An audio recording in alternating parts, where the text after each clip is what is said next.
Welcome to Psychos and Sociopaths. Today we're going to talk about Dorothea. What was her last name? Dorothea Puente.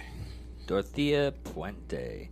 Now, when I was actually reading her stuff, she's actually called the Death House Landlady. And it kind of reminded me of the first one we did of Vicky Dawn Johnson. No, Vicky Dawn Jackson, yeah. But let's go into the show. Born January 9th of 1929. In the 1980s, she ran a boarding house in Sacramento and murdered various elderly and mentally disabled boarders before cashing their Social Security checks. So, how do you murder a mentally challenged person? I mean, that's like shooting a dog almost. I mean, not to put it in that kind of perspective or anything like that, but that's the only thing. I mean, they're simple people. I mean, it's that's the kind of horrible and shitty person you have to be, because people that are mentally handicapped, usually if they get all upset and everything like that, it's more or less is like, oh, I didn't have my blanket. Yeah. And here's your blanket back. I'm sorry that you lost it. Yeah. Oh, everything in the whole freaking day is better now. Yeah. Yeah, she was born in Redlands, California. She was born, her maiden name is Gray, Gray, to Trudy May and Jesse James Gray. She allegedly had a traumatic upbringing. Her parents were both alcoholics, and her father repeatedly threatened to commit suicide in front of his children. Her father died of tuberculosis in 1937. Her mother lost custody of her children in 1938 and died in a motorcycle accident by the end of the year. Puente and her siblings were subsequently sent to an orphanage where she was sexually abused. Her first marriage at the age of 16 in 1945 was to a soldier named Fred McFowle, between 46 and 48. She sent one child to live with relatives in Sacramento and placed the other for adoption. McFowle left her in 48 after she suffered a miscarriage. In the spring of that year, she was arrested for purchasing women's accessories using forged checks in Riverside. She was charged and pled right. I did. Oh God! I got to that part, and I was like, "Woman, okay." And I was thinking, I was like, "What kind of women accessory?" There's some things you pay with cash. Well, I mean, it could have been anything from pantyhose to tampons to anything, But all that aside, no, it had to have been like her monthlies. Well, back then, no, because they didn't. Okay. I know vibrators weren't invented yet, only because they didn't invent the vibrator wasn't invented until like the electric toothbrush. Okay. It's a weird fact. It's a weird thing I went down to one day. Is I was looking at because the electric toothbrush was made because of submarines, because something to do with the atmosphere and the pressure and everything like that. You had to have an electric toothbrush to actually get all the plaque and everything like that. Okay. Well, after that, I mean, natural thing. I mean, it's only a male crew, and one of the male crew probably was like, you know what? I wonder what would happen if I put this in an orifice. And I was like, ooh. Yeah. Ooh. Okay. That's probably what happened. Moving on. It's one of those weird facts that I learned in life. She was charged and pled guilty to 2 counts of forgery. She served 4 months in jail and 3 years of probation. 6 months after her release, she left Riverside. She married in 1952. She married a merchant marine by the name Merchant seaman. Well, merchant marine. Yeah. Same thing. Anyway, Axel Bren Johansson in San Francisco. She created a fake persona calling herself Taya Sengolia Niarda. Yeah, that's what we're going to go with. And she was claiming to be a Muslim of Egyptian and Israeli descent. That should have been a red flag. They had a turbulent marriage. Gray would take advantage of Johansson's frequent trips to sea by inviting men to their home and gambling away his money. So she was a whore. Awesome. Yeah. It sounds like she was born in the wrong decades. She'd fit right in with a lot of women that run around these days. She really would. I mean, I know that's disparaging. Like, oh, he's misogynistic. No, let's just face it.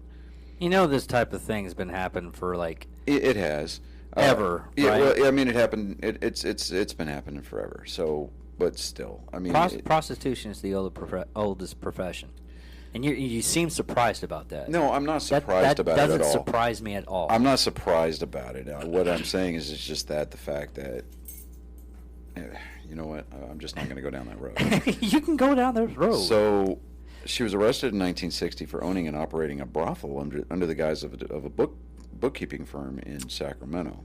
So, whore. Yeah, whore. See? And then she was a whore with control issues. She was found guilty. She was sentenced to 90 days in the Sacramento County Jail in 1961. Johansson selling your snatch is only 90 days. Well, at the time, I guess it was. Yeah. Interesting. See here. Johansson had Gray briefly committed to the DeWitt State Hospital after a binge of drinking, lying, criminal behavior, and suicide attempts. While there, doctors diagnosed her as a pathological liar with an unstable personality. They divorced in 1966, although she would continue to use Johansson's name for some time following their separation.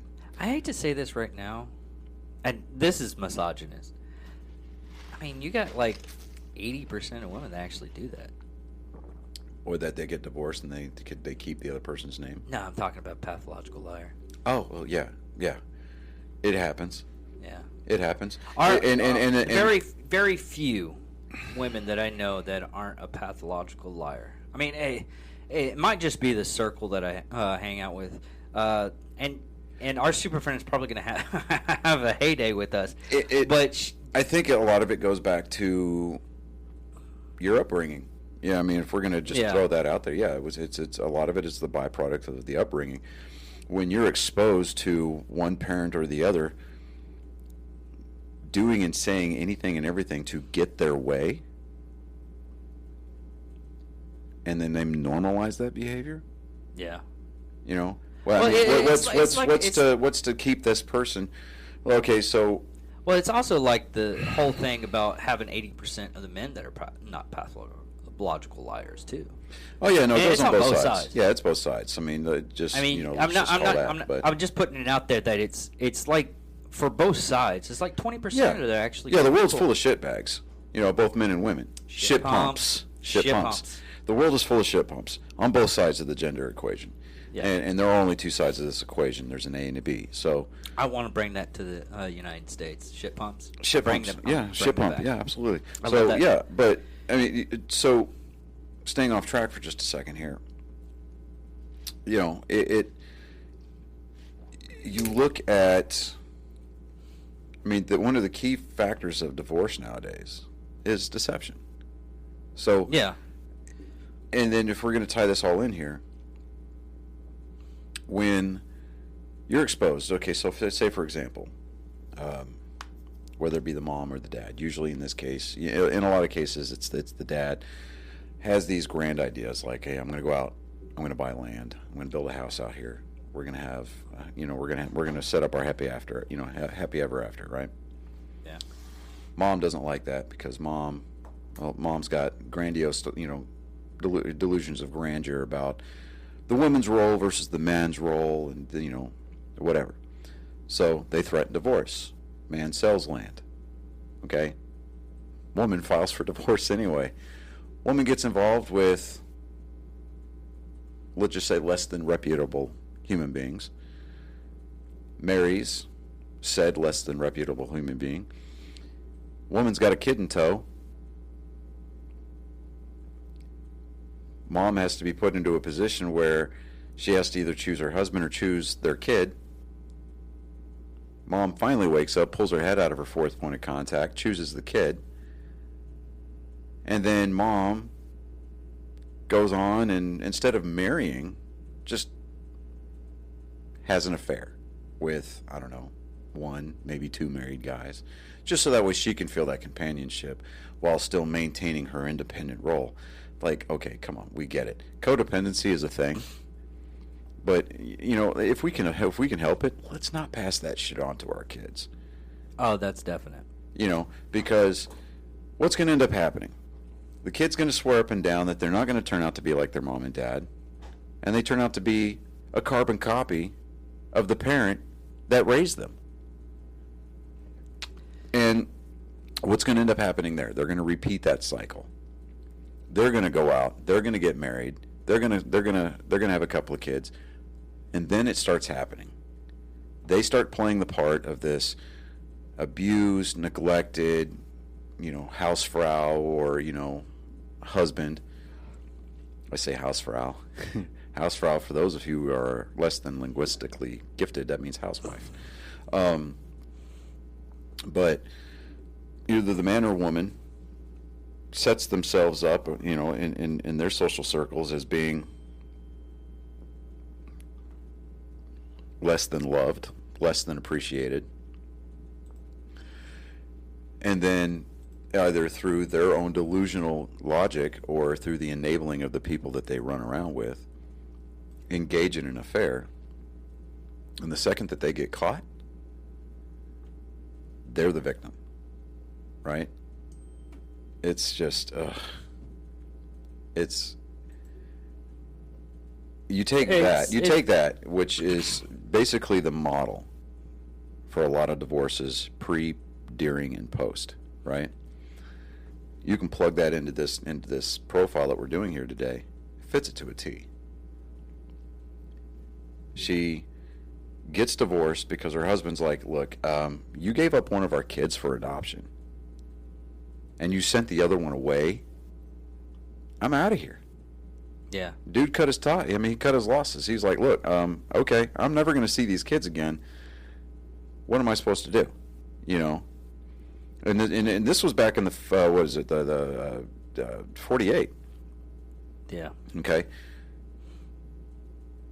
We are 3 years removed from World War II. No, this is 52. No. When her first husband left her. Oh, go. Okay. Yeah, her first husband left her. He's like, hey, because that whole social construct was supposed to be a wife, kid, a wife, 2.5 kids, white picket fence, and a fucking dog, right? The wife, in this case, went a little batshit crazy, ships one of her kids off to some relatives, gives the other one up for adoption, and then has a miscarriage because, let's just face it, because of her behavioral patterns that she later exhibited, she probably drank that one into miscarriage. Okay, so we've established this is a miserable human being. And we're not going to be like, oh, well, she was such a product of her upbringing. Yeah, she was a product of her upbringing. But what is the recurring theme that we always bring up in this show? That people have the conscious choice to break their own cycles, right? Yeah, not be a shitbag or a shit pump. Yeah, not be a shit pump. She chose to be a shit pump.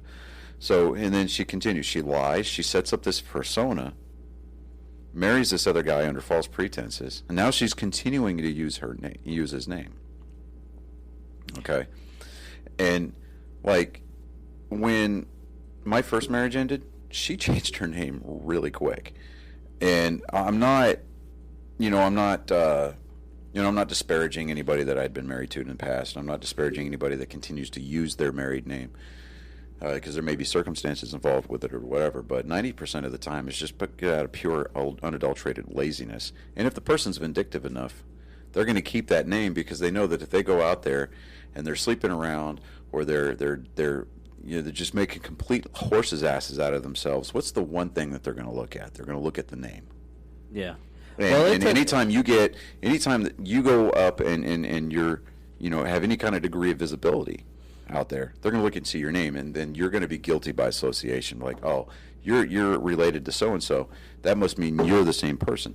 And it's like, or at least you're cut of the same cloth, and it's just so totally not true. So the fact that she continued to use his name, and she assumed this identity of Sharon Johansson, and she was hiding her delinquent behavior by portraying herself as a kind Christian woman. Another red flag right there. I'm a man of faith. Okay, I am. I believe in the Son, the Father, the Holy Ghost. Okay, I believe that the only true way to salvation is through the Son. Okay, that you have to, give yourself to Him in order to, once you are called to leave this earth, in order to spend the eternity in heaven at the right hand of God, at the right hand of the throne of God. You have to do A, B, and C, right? And you have to aspire to living your life a better way. Okay.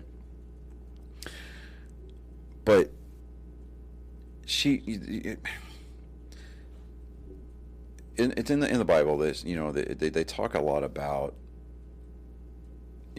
with people who pray in public. They've already received their reward because they're being seen. Okay, whereas opposed to people who pray in private, they receive their rewards later because they're demonstrating true faith, right? They're not doing it to be seen. They're not like the Joel Osteens of the world. They're not like the Benny Hinn's or some of these other high-profile televangelists, right? She's coming off as this Christian woman. She establishes her reputation as a caregiver by providing young women with a sanctuary from poverty and abuse without charge, right? So she's opened up this halfway house, basically. Says, okay, give me your sick, you're poor, you're tired. Give me your abused, you're beaten, you're downtrodden, and you can stay here free of charge until you get back on your feet. And she establishes herself in the good graces, right? All the while, at night when she's laying there in bed, she's probably thinking up some really fucked up shit. It's like I said, this story it's kind of a mixture, because it's kind of like H.H. Holmes in the boarding house and everything like that. Yeah. It's like I guess the best way to describe it is probably a. Not necessarily a copycat, but more like an homage. No, I was going to say Roach Hotel. Oh, well, Roach Hotel. Yeah, okay. Basically, she has the people come in, say she's going to take care of them, then she takes care of them. Yeah. Yeah, okay. And so then in 1968, she married Roberto Jose Puente. After 16 months, the couple separated. There's a pattern. At a certain point, you have to wonder, it's not them, it's me. Right? So, yeah, but with people like that, they don't think it's them. It's always the other person. Well, right, because, again, we're talking about those underlining narcissistic qualities. Yeah. If I say qualities, we'll just call them traits. I to this day, I still think of Justified. There was a scene where, God, I can't even think of his name right now. Marshall Gibbons. Yeah. He was, and this is day to day. This is what you can live your life by by this if you want. But he basically says, if you go out and you met somebody that was an asshole or a shit pump, we'll say shit pump. We'll change it up. We can do that. We'll say shit pump. If you find a person as a shit pump, you met a shit pump. Yeah. But if you go around town again the next day and everybody's a shit pump, you're the shit pump. Mm-hmm. Yeah. And a lot of people don't understand and get that. Yeah. It's really sad. But so again, after 16 months, they separated. She cited domestic abuse as the main cause. Now, she may have been getting beat, and I love how Bill Burr he had that stand-up routine. He's like, I know where you're going. He's like, I'm not saying they say you shouldn't hit a woman.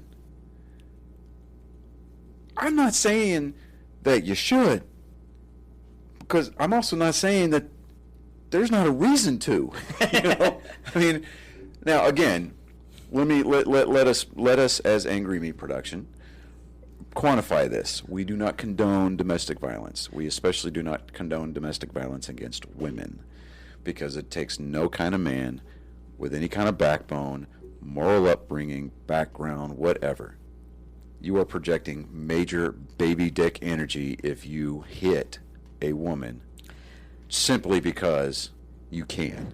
No, okay, I'm gonna get on this story real quick. On something like that, though, I remember this thing on Cops. Cops have been around forever, so you'd have to like look down deep in the rabbit hole for this one. But what it was they came in and they did the domestic violence, and this woman comes up and is like, he hit me, look. She had like a little scratch about that big, it like maybe half an inch, maybe half of an inch. And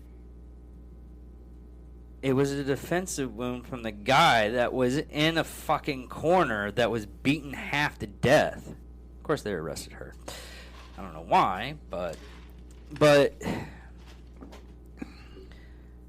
I say defend yourself.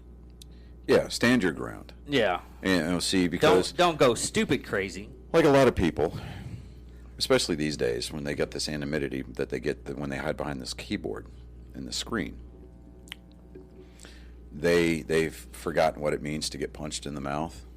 You know, you had people that sounded off and they were loud mouths and they were just kind of general pains in the asses during the 80s and 90s, but we were able to handle our shit without bringing a gun to school, or we were able to handle our shit without social media getting involved, because we just handled it. Like, all right, I'll meet you after school, or I'll meet you in the parking lot, or it's called Connex box disagreement. In the Army we just called it wall-to-wall counseling. Yeah. Okay. So, but she attempted to serve him with a divorce petition, but Puente fled to Mexico. The divorce wouldn't be finalized until 1973. They would continue to have a relationship, but albeit was a turbulent one. She filed a restraining order against him in 1975, and she would go on as Dorothea Puente for more than 20 years.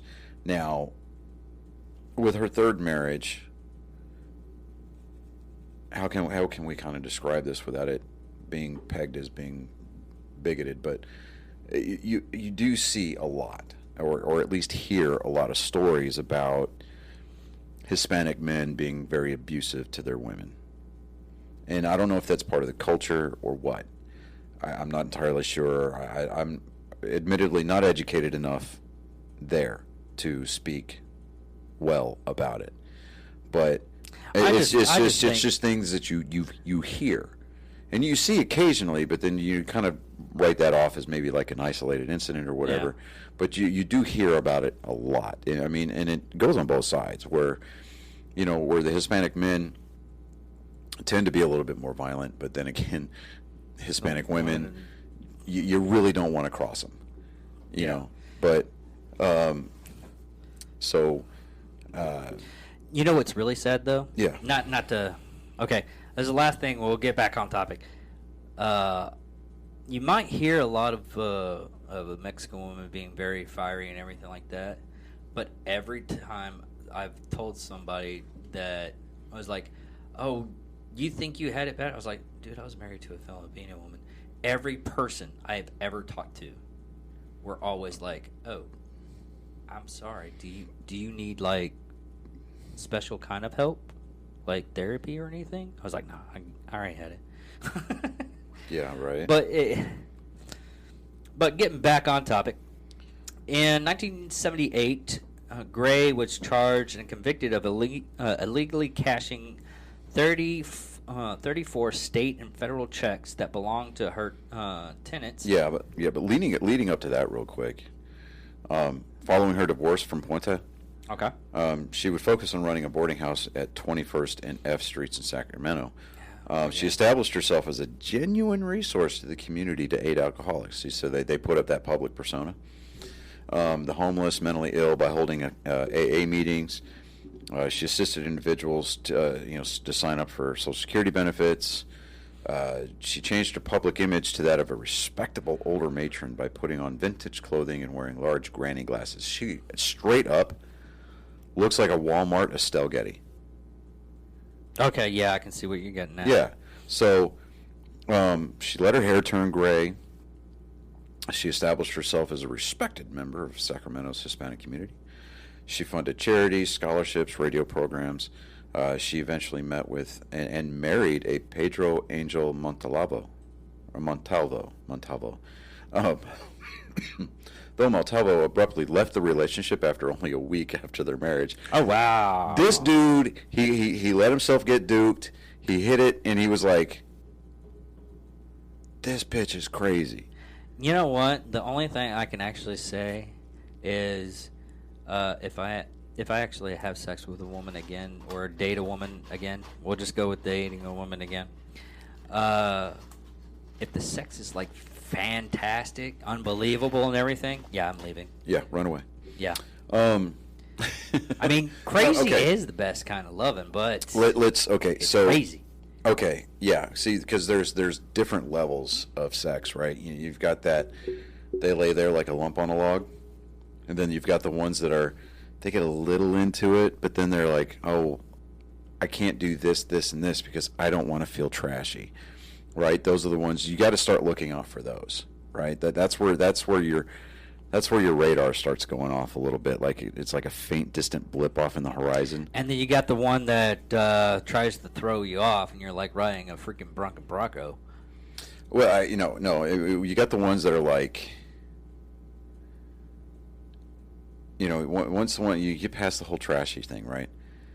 And then once they've established themselves as being enough of a victim, then they're like, I need to start exploring some more, so maybe I can attract a different kind of man.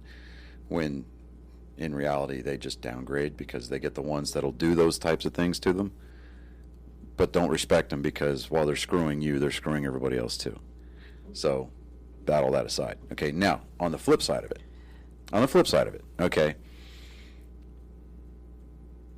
You can turn have this into a dating show. You can have like amazing, mind-blowing, multi-orgasmal sex, right? That lasts for minutes to maybe hour and a half, 2 hours at a time, multiple times a day, several times a week, until you are both low on blood sugar and you're having to tap out because you have reached the limits of your physical ability, right?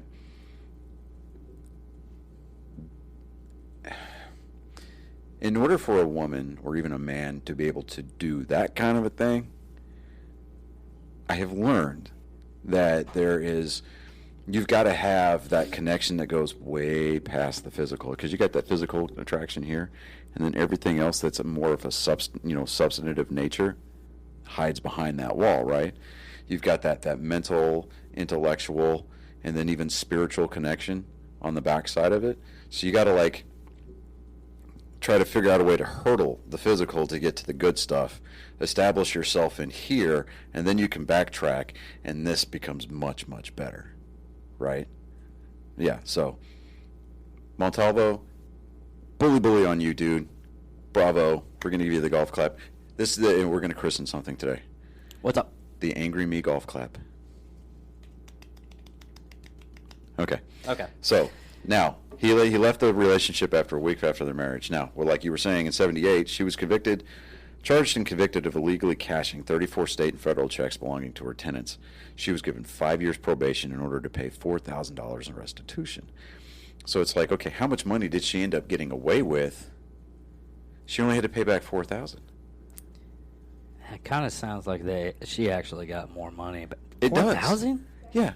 But 4,000, yeah, even in 78. If we do the math. Yeah, even in 78, 4,000 was a lot of money. But 30, let me find out. 34 checks? What is it, Social Security check? I mean, because the Social Security checks, I don't think they're taxed, right? Now I'm going to have to check. Actually, you know what? Now that I'm thinking about it, Social Security, I think, might be taxed. But anyways, if you're listening out there and you know one side or the other, please feel free to leave a comment on the YouTube channel or go to our Facebook page and send us a message. But yeah. Okay, 85% of your Social Security income will be taxable. Okay. So 25%. All right. So, but anyways, look at me. I want. You know what? Yeah. Now you got me curious about something. So let's do 1975. This.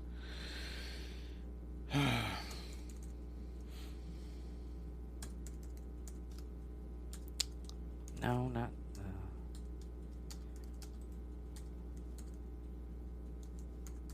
There we go. Have to use the super but awesome copy and paste. Okay, so adjusted for the current year-over-year inflation rate, okay, which is now 5.39%. Okay. Okay, now I can the see value of like $4,000 from 1978 to 2021. If she were to do that today, she would have made she would have. We're just saying 4,000. Let's just say that they made her, pay back dollar for dollar. Okay, we're just assuming that that's the case. Okay. She would have had to have paid a restitution of $16,668.47. That's a cumulative price change of 316.71%. Average inflation rate, roughly about 3.37, right? So we're talking price difference of about $12,668.47 there. Well, the amount they were given back then was, in 1975, what I'm guessing when she started this is the eligibility. There we go. My dyslexia almost stopped me on that one. Was only $157.70. So she'd had to have a lot of people for 35 checks, is what they said. 35 checks? 34. 34 checks. 34 checks, state and federal. Okay, that checks. makes sense then. Yeah. Okay, that makes sense, but still a shit pump. Yeah, still. So now we're going to get into the murders here. So we're talking about April of 1982. 61-year-old Ruth Monroe began living with Puente in her upstairs apartment, but soon died from an overdose of codeine and acetaminophen. She told police that the woman was very depressed because her husband was terminally ill. They believed her and ruled the death as a suicide. A few weeks later, the police returned to after Malcolm McKenzie, a 74-year-old pensioner, one of 4 elderly people Puente was accused of drugging. Accused Puente of drugging and stealing from him. And on August 18th of 82, she was convicted of 3 theft charges and sentenced to 5 years in prison. There she began corresponding with Everson Gilmuth, a 77-year-old retiree from Oregon.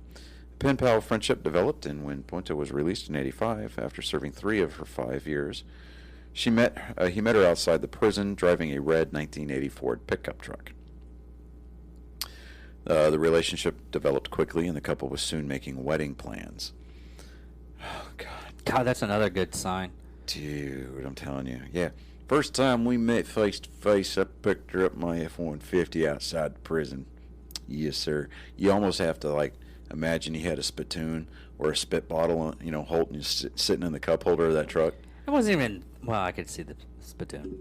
And with a name like Everson Gilmuth, he wasn't a Copenhagen man. He was probably a Cherry Skull guy. He does seem that he was, God. Or no, I chew Levi Garrett. I get me some Red Man. Red Man. I just put it in my lip and everything. I cut that jaw off like I do cancer, and I stick it in my mouth and chew it. Yeah. Got any biscuits and mustard in there? I found me a wife. She's getting out tomorrow. How did we go to, we're profiling her and we're bashing this poor guy? Yeah, that's what's really sad. And the fact is that he's not even alive anymore to defend himself. He was 77 at the time that they met. Yeah. And you know that at the very least that pickup was paid for because he managed his money well. Yeah. Oh, yeah, because it was 1980. Okay, yeah. And trucks back then were still relatively cheap. Yeah. You know, and like these $50,000-$60,000 monstrosities that we got rolling around now today. You know, well, we got off-road. What are you talking about, 50,000? Oh, $70,000 trucks? Yeah, they're about 70, 80. Yeah, they're a house now. Yeah, they are a house now. But me and Dad. And most of them are what? Pavement princesses, because I got four-wheel drive in case I need it. Dude, your truck hasn't seen the edge of your driveway in like 3 months. What are you talking about off-road? You got these chrome wheels, low-profile tires, your truck's jacked up, you didn't adjust your speedometer, and you didn't raise your suspension. You blow your buddy driving down the road while you're listening to Florida Georgia Line. Get out of here. I mean, on one of those, that was a good rant. That was a good rant. I have to plug. We'll do the Angry Me golf clap. Okay. Oh, that sounded different. Yeah, that sounds like it sounds like an Angry Me fap. That's what that is. Sounds like we're. Yeah. Yeah, we need to work on that one so it doesn't sound too gay or. We can't even do can't even call it like the Angry Me or like the amp pound. Be like, because that sounds wrong too. God, yes. It's like you're a 2-pump chump. Ha ha. In the comments, try to help us out on that one. Yes. Add to the content of the show. Leave a comment on our Facebook page. Leave a comment on our YouTube channel. Do anything and everything to get a hold of us to say, hey, look, I've got a great idea, and if we like your idea enough and we incorporate it and it becomes the standard, you know what? You'll get the first of the new run of T-shirts when they come out. There, it's on record. I still need to go talk to the artist for that one. Okay, so moving on. Okay, now. All right. 85, November of 85. She hired Ismael Flores to install some wood paneling in her apartment. Oh my God. 85. Okay, picture this: a den, shag rug carpeting that kicks up rabbits every time you open the door, and that wood paneling that goes all the way around. What is with that fucking wood I paneling? hate that wood paneling. Okay, yeah. Anyways, he's installing the wood paneling in her apartment for his labor and $800. Puente gave him the red Ford pickup, which she stated belonged to her boyfriend in Los Angeles, who no longer needed it. She asked Flores to build a 6 by 3 by 2 foot box to store, quote, books and other items, end quote. Then she asked Flores to transport the sealed box to a storage depot. Flores agreed, and Puente assisted him. She told Flores to stop while they were on the Garden Highway in Sutter County and dump the box of junk on the riverbank at an unofficial household junk dumping site. On January 1 of 86, a fisherman spotted the suspicious coffin-like box near the river and called police. Inside the box, investigators found a badly decomposed and unidentifiable body of an elderly man inside. Oh, that poor bastard. Anyways. I know. It didn't take long. Continued to collect Gilmith's pension and wrote letters to his family explaining that the reason he had not contacted them was because he was ill. She continued to maintain a boarding house, taking in 40 new tenants. Gilmith's body remained unidentified for 3 more years. Puente continued to accept elderly boarders and was popular with local social workers because she accepted referrals of the tough cases, including drug addicts and abusive tenants.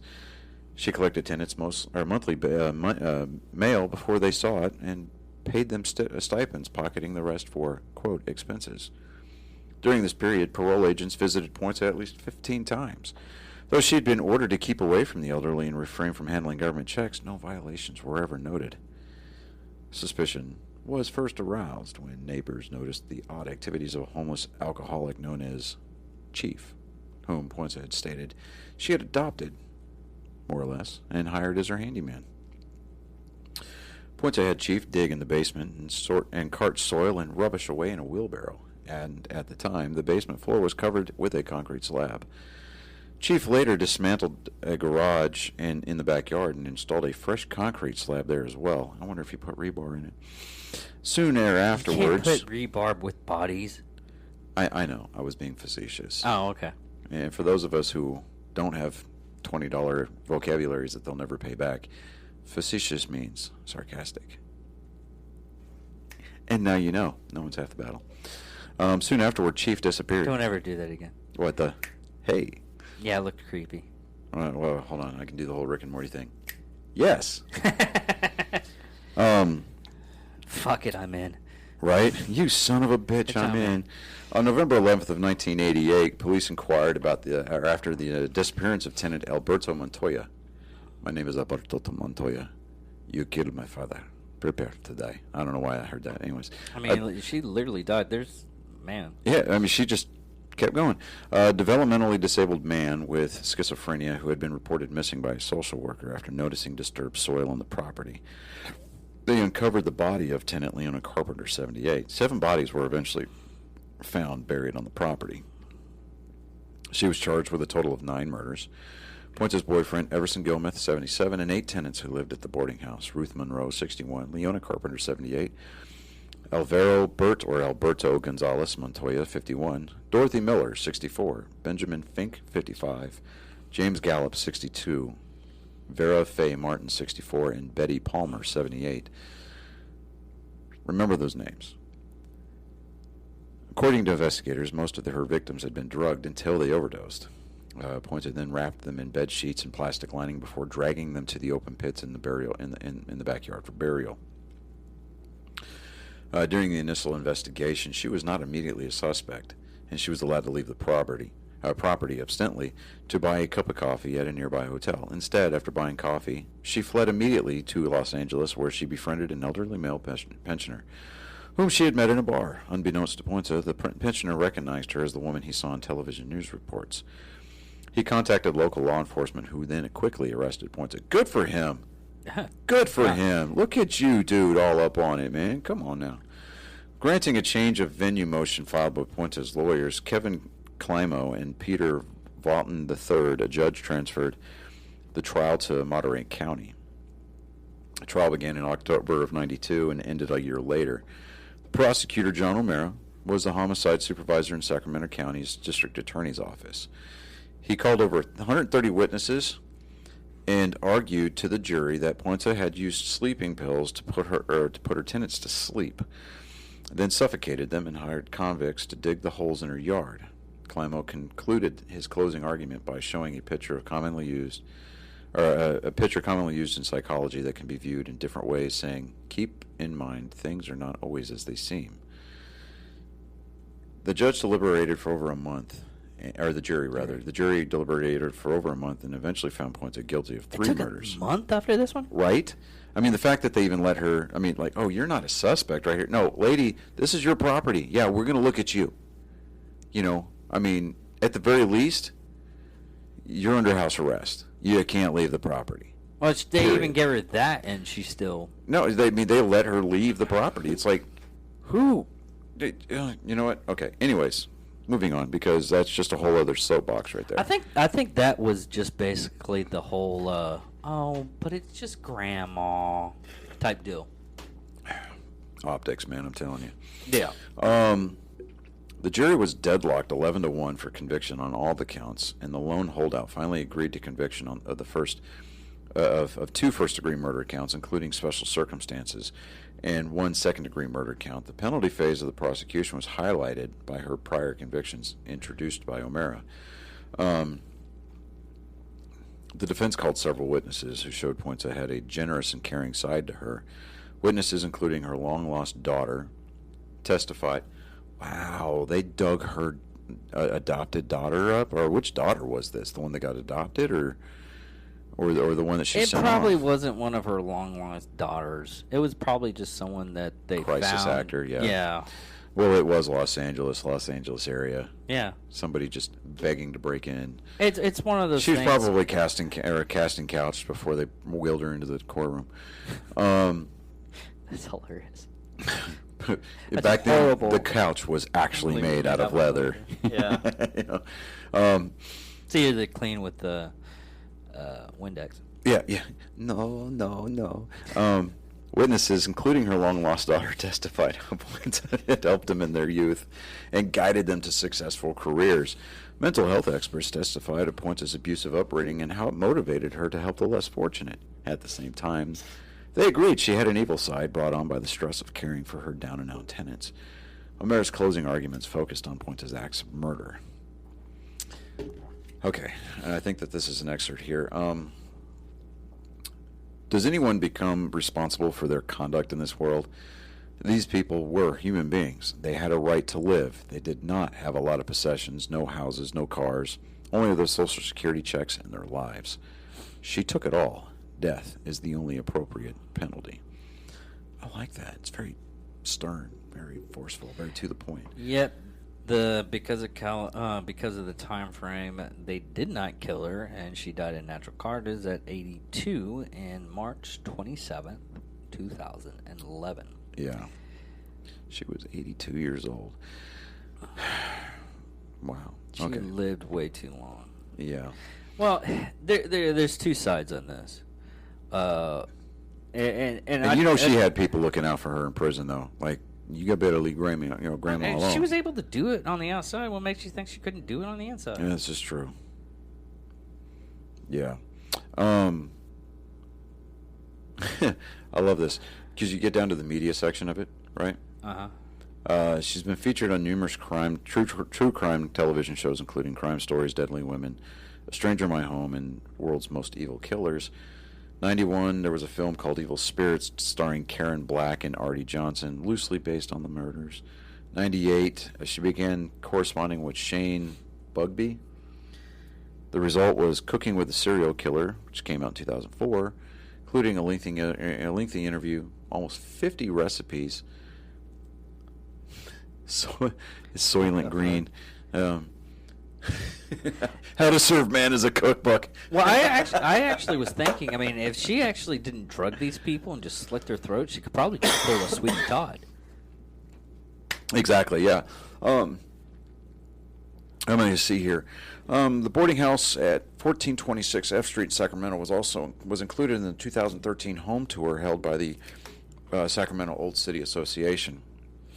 It was the subject of the 2015 documentary short The House is Innocent, and was again open to tours for one day in conjunction with a local film festival showing the film. 2015, the Ghost Adventurers crew investigated the house due to reports of hauntings by the victims and Puente herself. Yeah, at that point, I'd just say burn the damn thing to the ground, but... No, you burn the ground and salt the ashes. Yes, salt the ashes, because we all know that spirits are susceptible to rock salt, whatever. Salt. It's just salt. Just salt, yeah. 2020, April 2020, the house and current owners are showcased in the Quibi series, Murder House Flip. What the fuck? Now I'm going to have to go look that up. Yes! I'm looking it up right now. What are you talking about? I'm not waiting on June that. 2020, the house was featured in a 10-minute documentary with 60-second docs about the purchase and renovation of the house by the current owners. No, again, raise that thing to the ground, salt the foundation, salt the earth, and start over. Just a whole lot of no. The host looks so happy. Hold on, let me. I'm pulling this up too here. Yeah.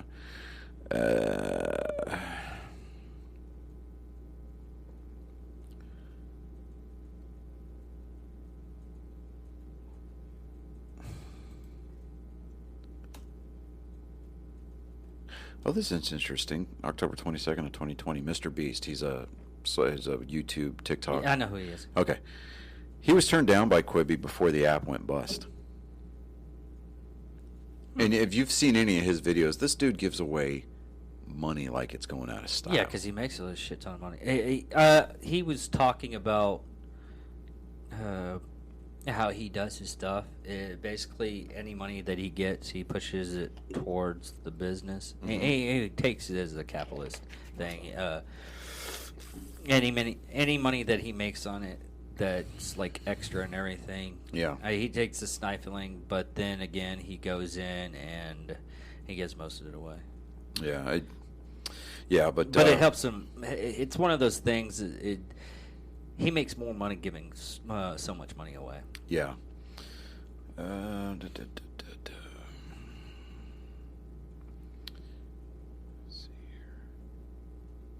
Could you imagine doing this show and you find a body? I wonder how many times. God, this just. I knew this would have been a good show. I thought about this like years ago. Yeah.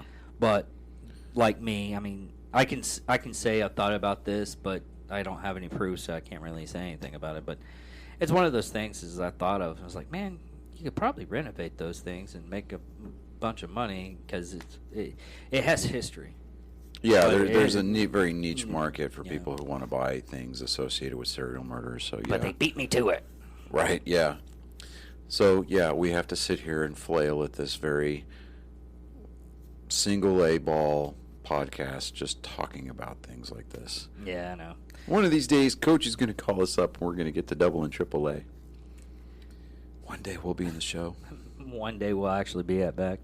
The ones known for mysterious murders and one day integrity committed within these walls. One day, their walls. One day, we'll be able to write advertisements into our show. Just randomly, just go, hey, speaking of this, speaking of foundations, blah blah blah blah. Yeah. You know. But anyways. Yeah, she's just a regular shit pump. Yep. So good riddance. Yeah.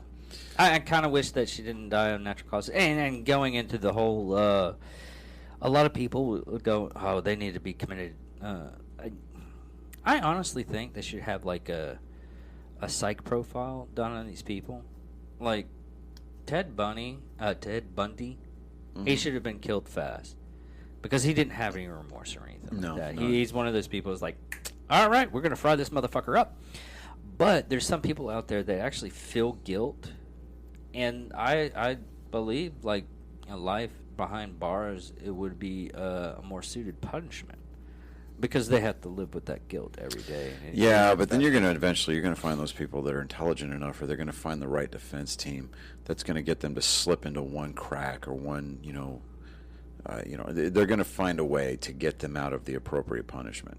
Yeah. So, we just stick with the standard. Hey, look, you committed murder. Here's the standard for it. Based on the severity of your crime, we recommend the maximum. And then you can go from there and let the jury depending on argue how it. many witnesses you have on that, go ahead and try them. I mean, if you've got creditable witnesses that can physically put you there, they can identify you, regardless of the amount of time that's passed. They can, if they can pick you out of a lineup, or they can. If they've got any kind of photographic, video, or forensic evidence that could put you there to where it is an airtight slam dunk, no doubt, Michael Jordan is superior to LeBron James type case, then you get the maximum. But anything after that, anything below that standard, yeah, I mean, you're going to have that deliberation. The jury's going to sit there and argue back and forth, and, I don't know. But yeah. But anyways, that's the end of this show. Hope everybody enjoyed it. Go ahead and we'll go ahead and smash that share button and the subscribe button. Get the little bell right over here. You got those up thumbs and down thumbs all the way down over there. Give us a good vote. Leave comments in the section below here on YouTube. Go to Spotify. Go to Instagram. Give us a follow on both. If you have Apple Podcasts, go there. Leave us a 5-star rating. Even if it's not a good review, just leave us a 5-star rating anyway. We don't care. We're working on Patreon. We're also on Twitter at AngryMe1. Let me double check that. Hold on, I should know this by now because I run the damn account.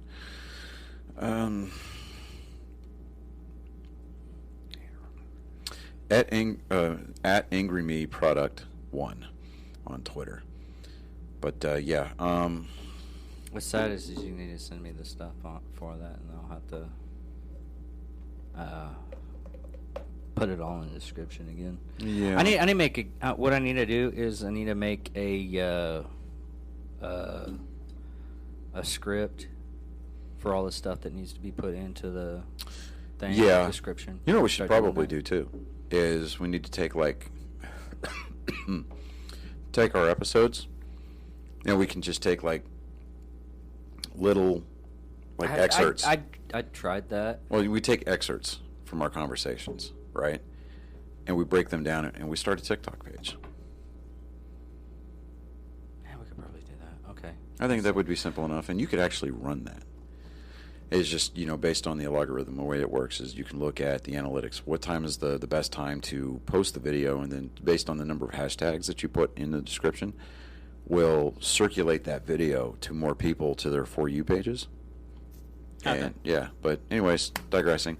We're gonna wrap this one up. We'll have this one up. Today is Saturday, so this will Later be on today. This is a very unique opportunity just because of our work schedules. No, we don't do this for a living, people. We do this for your benefit, not ours. This will be a I do it for the Psychos and stuff. Sociopaths. You do it for the clout.